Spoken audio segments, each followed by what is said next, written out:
viens vers toi, Jésus.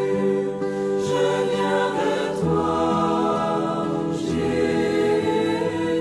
Je viens vers toi. Bonjour chers jeunes, voilà c'est la 4e semaine du carême, ce temps béni que Dieu t'a donné, ainsi qu'à moi, pour devenir un plus grand saint, pour devenir un peu plus brûlant d'amour pour Dieu, brûlant d'amour pour les autres, brûlant d'amour pour les pécheurs même, tes ennemis même.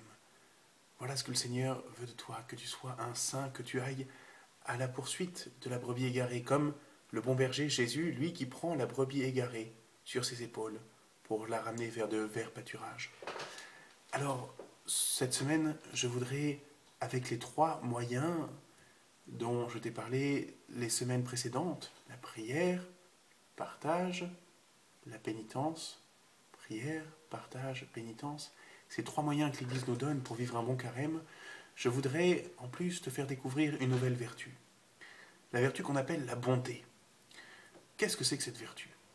Souvent, on te dit peut-être, eh bien, sois un gentil garçon, une gentille fille, sois gentil. Pour nous qui sommes chrétiens, il ne s'agit pas juste d'être gentil, mais bien plus encore, d'être bon. Le Seigneur Jésus, lui, il ne s'est pas contenté d'être gentil et poli avec les gens, de ne pas dire du mal des autres. Non, il a été bon, il a fait beaucoup de bien. Et comme on dit, eh bien, le bien se diffuse. Quand on fait du bien, eh bien, ça engendre beaucoup d'autres petits biens. Voilà ce que Dieu veut pour toi, pour ta famille, pour ton école, ta classe, que tu fasses le bien, et le bien qui ne fait pas de bruit et qui engendre d'autres biens. Alors, une petite histoire pour te parler de la bonté. Il y avait 2 frères qui ont reçu de leur père un grenier rempli de blé. L'un des frères, appelons-le Roger, a une famille nombreuse, et l'autre, Robert, est célibataire. Robert, célibataire, réfléchit et se dit que son frère Roger, qui a beaucoup d'enfants, a beaucoup de bouches à nourrir. Il se lève donc la nuit et il remplit des sacs et des sacs de blé pour donner sa part à son frère. Mais en rentrant chez lui,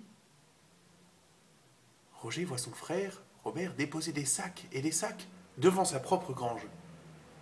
Le père de famille, lui, il avait pensé que ses enfants lui assureraient ses vieux jours.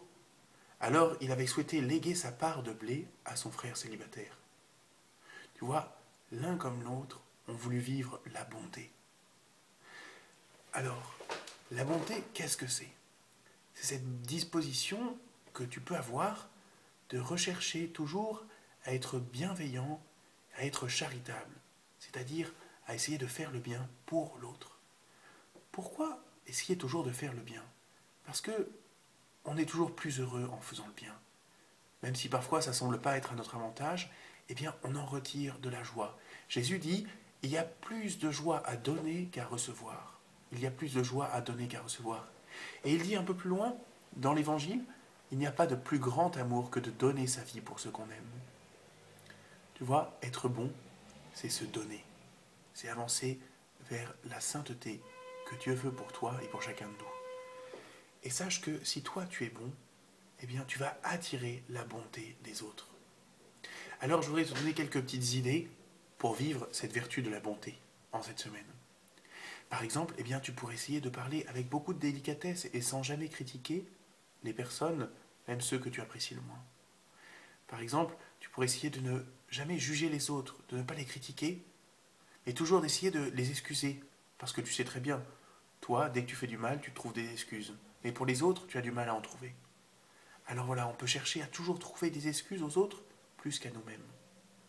Tu peux, pour essayer de vivre la bonté, chercher à rendre un service à quelqu'un chaque jour. Et là, tu peux décider ce service que tu veux rendre chaque jour.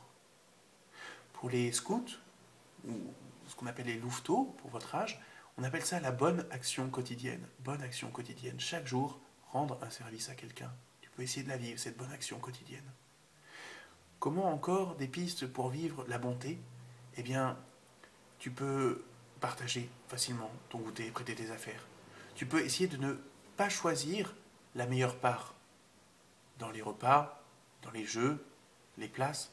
tu peux choisir de ne pas prendre la première. Enfin, eh bien, quand tu te disputes quelque chose avec quelqu'un, eh bien, tu peux essayer de céder le premier. Tu vois, là, tu pourras vivre la bonté.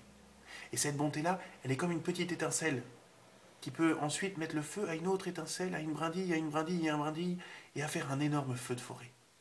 Voilà, le feu de l'amour de Dieu, il se diffuse comme ça, par ta bonté et la mienne.